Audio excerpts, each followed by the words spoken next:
Depuis toujours, on essaye de comprendre la réalité. Et malgré tous nos progrès, il reste des questions fondamentales, tellement profondes, qu'elles remettent en cause tout ce qu'on croit savoir. Sur l'univers et sur nous-mêmes.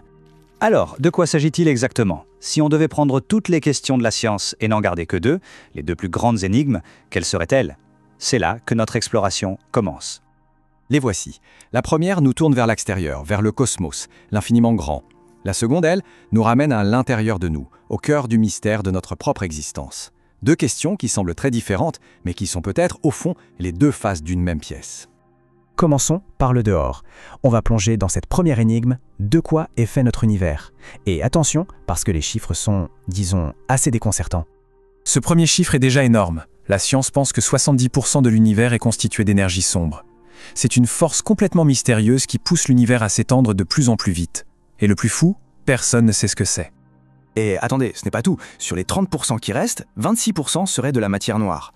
Une sorte de substance invisible qu'on ne peut pas détecter, mais dont la gravité est tellement forte qu'elle empêche les galaxies de se défaire. Et là encore, on ne sait absolument pas ce que c'est. Faites le calcul, 70 plus 26, ça fait 96% de l'univers qui nous est totalement inconnu. Maintenant, tenez-vous bien.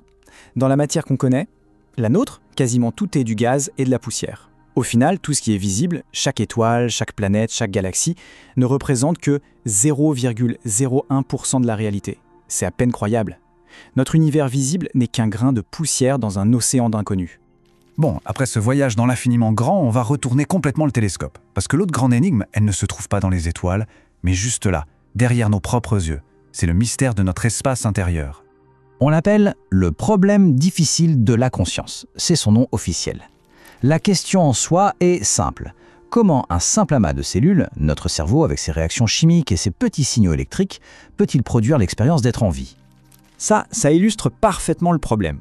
La science peut nous montrer quelle partie du cerveau s'allume quand on écoute de la musique, d'accord?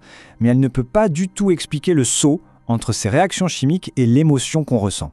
C'est comme s'il y avait un gouffre infranchissable entre le monde physique et le monde de l'expérience vécue. Face à ces deux mystères géants, on pourrait se sentir un peu perdu.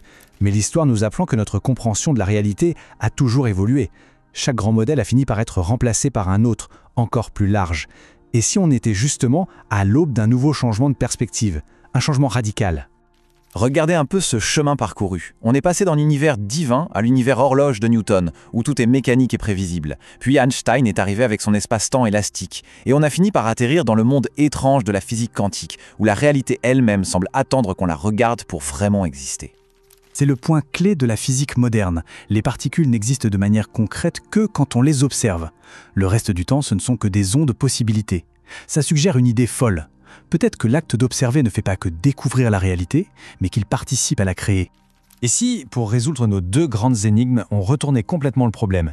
Et si la matière ne produisait pas la conscience, mais si c'était la conscience qui produisait l'expérience que l'on nomme matière? Cette phrase résume tout. L'univers ne serait pas un contenant physique dans lequel la conscience apparaît comme par magie.